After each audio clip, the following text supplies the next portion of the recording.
Au nom du Père et du Fils et du Saint-Esprit. Amen. Bonjour, ma famille prophétique. Que la paix de notre Seigneur Jésus-Christ, l'amour du Père et la communion du Saint-Esprit soient avec toi, dans ta maison, sur tes enfants, sur tes finances, en ce moment même. Prends une profonde inspiration. Expire. Là où tu es, ferme les yeux un instant si tu le peux, et entre avec moi dans ce sanctuaire de prière. Père éternel, nous venons devant ton trône de grâce, non pas par nos propres mérites, mais par la puissance qui est dans le nom de Jésus. Seigneur, je te demande maintenant même de dresser une muraille de feu autour de chaque personne qui écoute ma voix. Je te demande, Seigneur Jésus, de nous couvrir par ton sang précieux. Que le sang de l'agneau, ce sang qui a coulé à la croix du Calvaire, soit maintenant une couverture, un dôme de protection sur ta vie et sur ta maison. Que ce sang purifie l'atmosphère de ta chambre, de ton salon, de ta voiture, de ton lieu de travail. Nous déclarons que là où tu te trouves, c'est une terre sainte, car la présence de Dieu est là. Et nous invitons maintenant la douce personne du Saint-Esprit. Viens, Esprit de Dieu. Viens, Consolateur. Vins, Enseignant. Prends le contrôle de ce moment. Prends le contrôle de mes paroles. Prends le contrôle des cœurs qui reçoivent. Saint-Esprit, nous te donnons la liberté totale d'agir, de guérir, de restaurer, de libérer. Et Père, en cet instant, je veux prier spécifiquement contre l'esprit de division qui a tourmenté tant de foyers. La parole déclare dans Philippiens chapitre 2 que nous devons avoir les mêmes sentiments, le même amour, une même âme, une seule pensée. Mais l'ennemi est venu semer la zizanie, la dispute, l'incompréhension, la colère, l'amertume. Alors, au nom puissant de Jésus, je prends autorité sur tout esprit de division, tout esprit de querelle, tout esprit de confusion qui opère dans ton foyer. Je commande à cet esprit de lâcher prise sur ton mariage, sur ta relation avec tes enfants, sur la paix de ta maison. Je déclare par le feu du Saint-Esprit que les murs de silence sont brisés, que les chaînes de l'amertume sont consumées et que le baume de la réconciliation commence à couler maintenant même au nom de Jésus. Reçois cette parole. Je sens une onction si puissante en ce moment. Avant d'aller plus loin dans la parole que Dieu a mise sur mon cœur, je veux que tu fasses un acte prophétique. Écris dans les commentaires.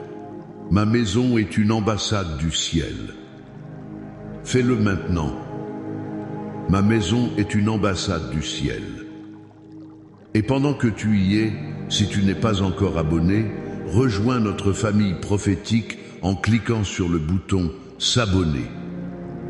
Laisse un j'aime sur cette vidéo pour que l'algorithme la montre à plus de gens qui en ont besoin. Et je te lance un défi. Partage ce moment de prière avec 7 personnes. 7 est le chiffre de la perfection divine. 7 personnes dans ta famille, parmi tes amis, qui ont besoin d'entendre que Dieu peut restaurer l'unité dans leur foyer. Reste jusqu'à la fin, car à la fin de ce message, je vais prier de manière spécifique et puissante pour la restauration des mariages qui sont au bord du gouffre et pour le retour des enfants qui ont quitté le chemin du Seigneur. Ne manque pas ce moment. Le thème que le Seigneur a mis sur mon cœur aujourd'hui est puissant. Avec le psaume 91 et le psaume 23, je proclame l'unité dans mon foyer. Écoute-moi bien. Ta maison n'est pas censée être un champ de bataille. Ton foyer n'est pas censé être une zone de guerre froide où les gens coexistent sans se parler. Non.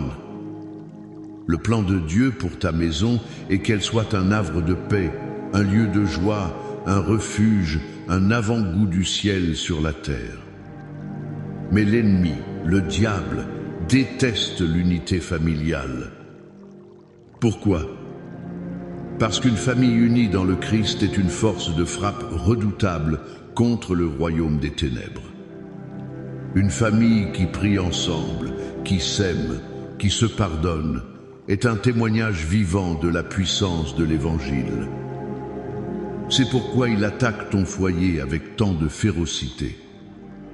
Mais aujourd'hui, nous allons nous armer de deux des plus puissantes écritures de la Bible pour non seulement défendre nos maisons, mais pour passer à l'offensive et réclamer l'unité que Dieu nous a promise.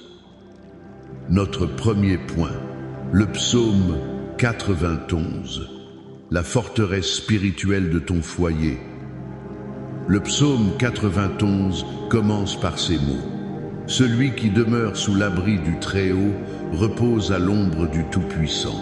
Je dis à l'Éternel, mon refuge et ma forteresse, mon Dieu en qui je me confie. Nous pensons souvent à ce psaume en termes de protection physique contre les accidents ou les maladies, et c'est vrai. Mais aujourd'hui, je veux que tu le vois comme une forteresse spirituelle pour l'unité de ta maison. Le mot-clé ici est demeurer. Il ne s'agit pas de visiter Dieu de temps en temps le dimanche matin.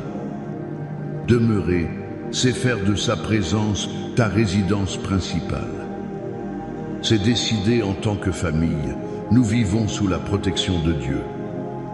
Le verset 3 dit « Car c'est lui qui te délivre du filet de l'oiseleur, de la peste et de ses ravages. » Quel est le filet de l'oiseleur dans un foyer?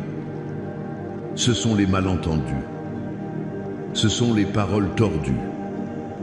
C'est quand ton conjoint dit quelque chose et que tu l'interprètes de la pire des manières. C'est quand tes enfants entendent une instruction et qu'ils la déforment. C'est un piège subtil, un filet invisible qui capture la communication et la transforme en conflit. L'oiseleur, l'ennemi, jette ses filets pour vous diviser. Et la peste et ses ravages? Dans le contexte de l'unité familiale, c'est l'amertume. C'est le ressentiment. C'est une offense non pardonnée qui grandit comme un cancer dans le cœur de la maison, contaminant tout le monde. C'est une peste silencieuse qui détruit les relations de l'intérieur. Je me souviens d'un couple dans notre église, appelons-les Marc et Sophie. Ils s'aimaient, mais leur maison était devenue un enfer. Chaque conversation se terminait en dispute. Le moindre désaccord devenait une guerre mondiale. Ils étaient pris dans le filet de l'oiseleur. Chaque parole était un piège. Ils étaient infectés par la peste de l'amertume pour des blessures passées. Ils étaient sur le point de divorcer. Un jour, le Saint-Esprit m'a poussé à leur donner une instruction simple.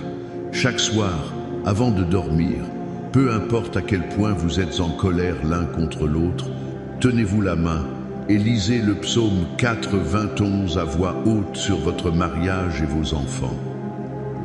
Ils ont commencé à le faire. Au début, c'était mécanique, difficile. Mais ils ont persévéré. Après une semaine, quelque chose a commencé à changer. La tension dans l'air a diminué. Ils ont commencé à se parler sans crier.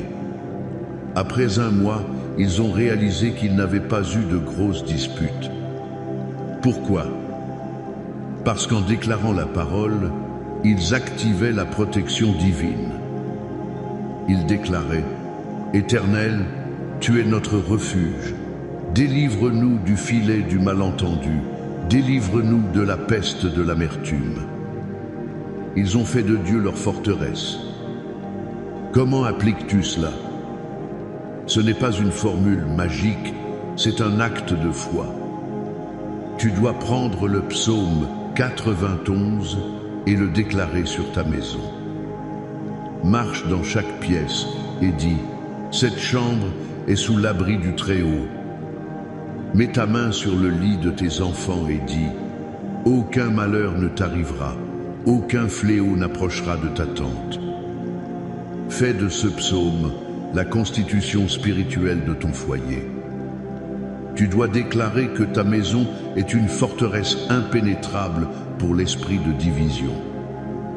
Notre deuxième point, le psaume 23, le berger de l'unité de ton foyer. Si le psaume 91 est notre défense, notre forteresse, le psaume 23 est notre guide, notre provision, notre berger. Il commence par l'une des phrases les plus connues au monde.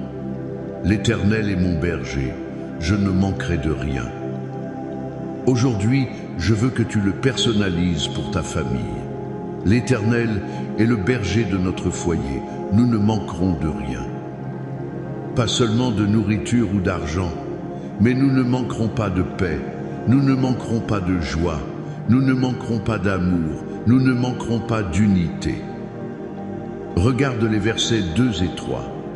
Il me fait reposer dans de verts pâturages. Il me dirige près des eaux paisibles. Il restaure mon âme. Il me conduit dans les sentiers de la justice à cause de son nom. L'unité ne peut pas s'épanouir dans un environnement de stress, d'anxiété et d'épuisement. Le bon berger Jésus veut d'abord faire reposer ta famille. Il veut vous amener près des eaux paisibles de sa présence, où les tensions peuvent s'apaiser. Et puis, il restaure mon âme. L'âme est le siège de nos émotions, de notre volonté. Combien d'âmes sont blessées dans les familles? Des paroles dures, des trahisons, des négligences ont laissé des cicatrices profondes. Tu ne peux pas construire l'unité sur des âmes brisées.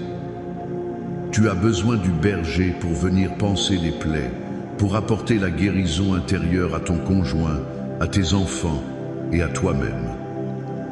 Ensuite, il me conduit dans les sentiers de la justice. Un berger guide le troupeau. Une des plus grandes causes de division dans une famille, c'est quand chacun veut suivre son propre chemin.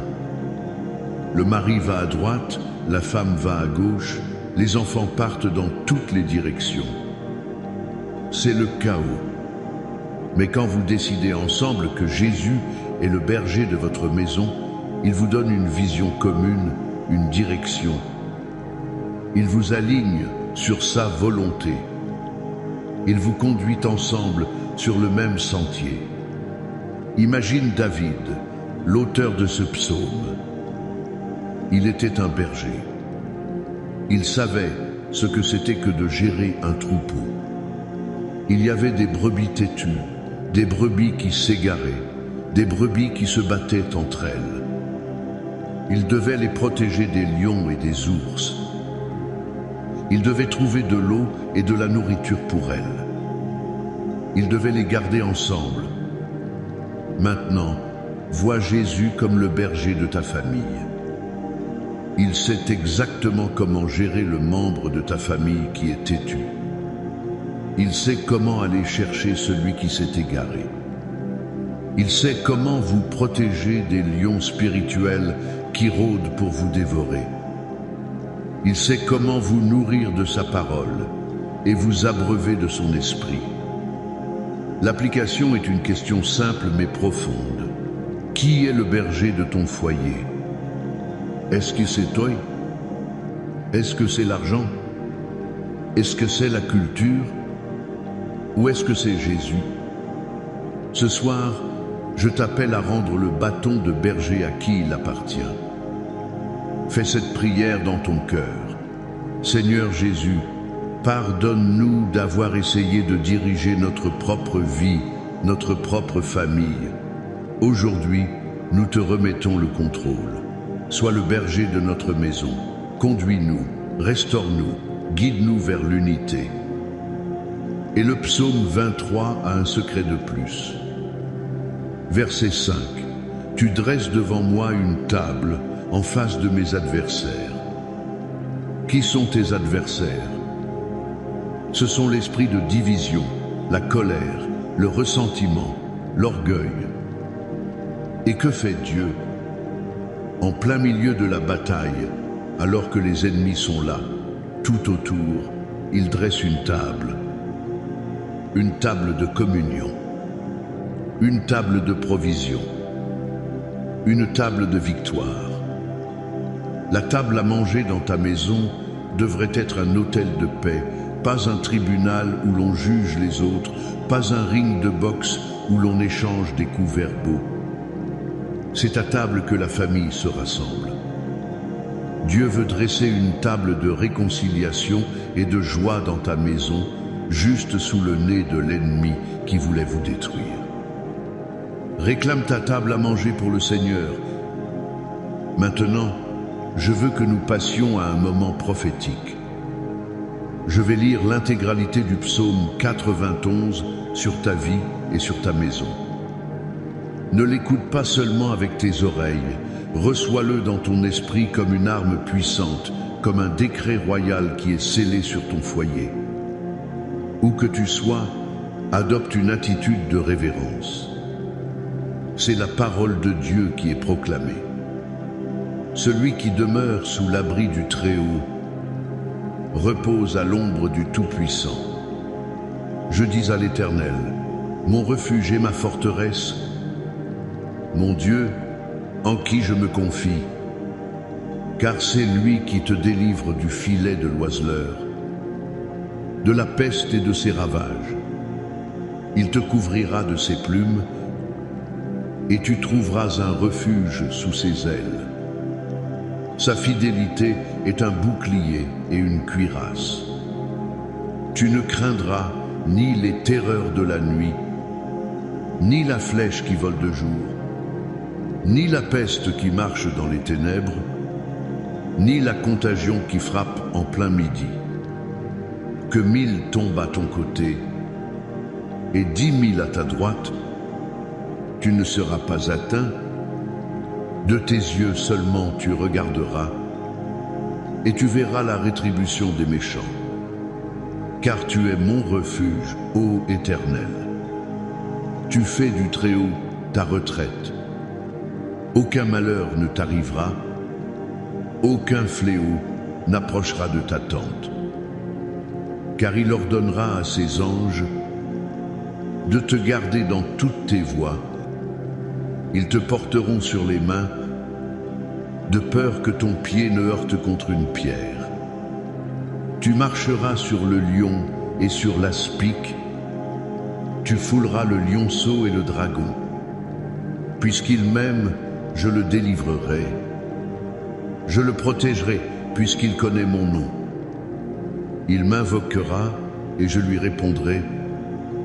Je serai avec lui dans la détresse. Je le délivrerai et je le glorifierai. Je le rassasierai de longs jours et je lui ferai voir mon salut. Amen. Que cette parole soit scellée dans ton esprit maintenant. Prions ensemble. Père céleste, au nom puissant de Jésus-Christ, nous venons devant toi avec des cœurs remplis de foi. Nous avons entendu ta parole et ta parole est la vérité. Nous choisissons aujourd'hui de faire de toi, l'Éternel, le refuge et la forteresse de nos foyers. Nous déclarons que nos maisons demeurent sous ton abri, ô Très-Haut, et que nous reposons à l'ombre du Tout-Puissant. Seigneur, nous te demandons pardon pour toutes les fois où nous avons ouvert la porte à l'ennemi par la colère, les paroles amères, le manque de pardon. Lave-nous par le sang de Jésus. Seigneur, nous avons entendu que tu es le bon berger. Alors maintenant, nous te consacrons nos familles.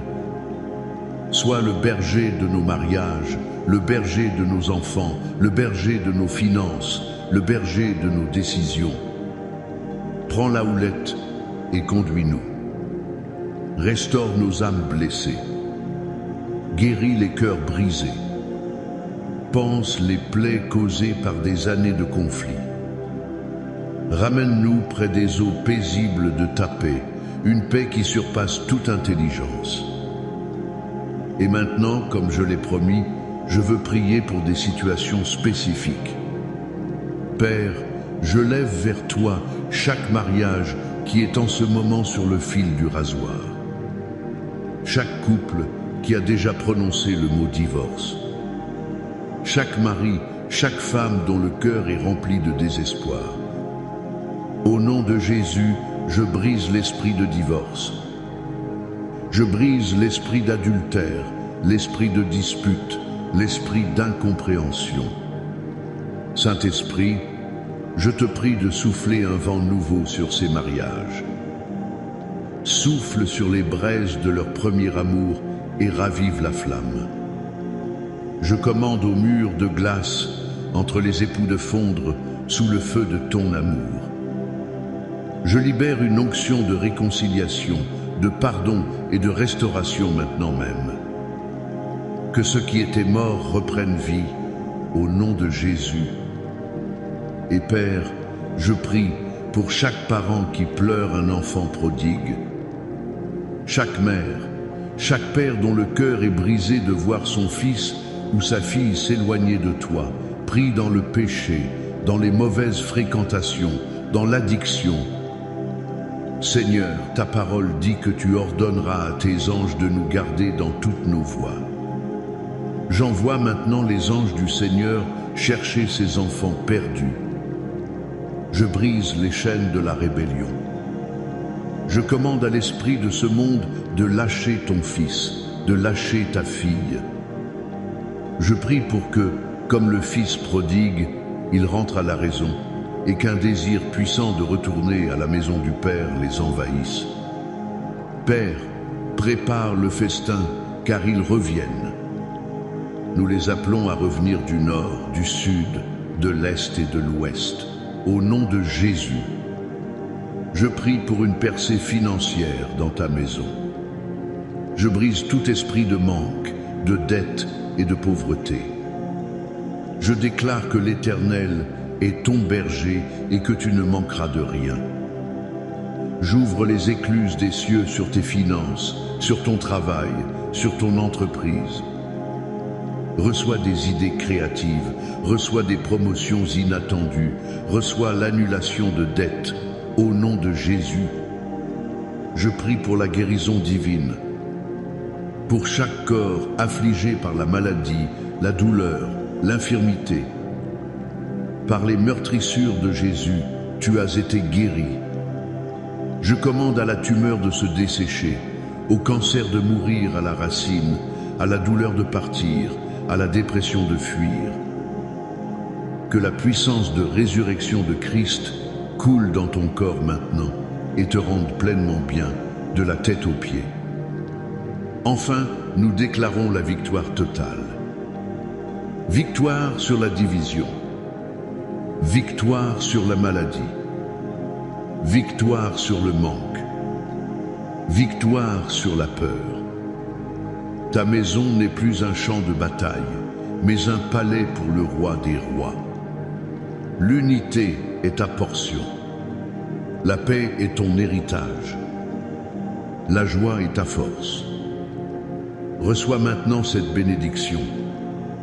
Que l'Éternel te bénisse et qu'il te garde. Que l'Éternel fasse luire sa face sur toi et qu'il t'accorde sa grâce. Que l'Éternel tourne sa face vers toi et qu'il te donne la paix. La paix dans ton cœur, la paix dans ton esprit et la paix dans ta maison. Au nom du Père, du Fils et du Saint-Esprit. Amen et Amen. Sois béni, famille prophétique. Marche dans ta victoire.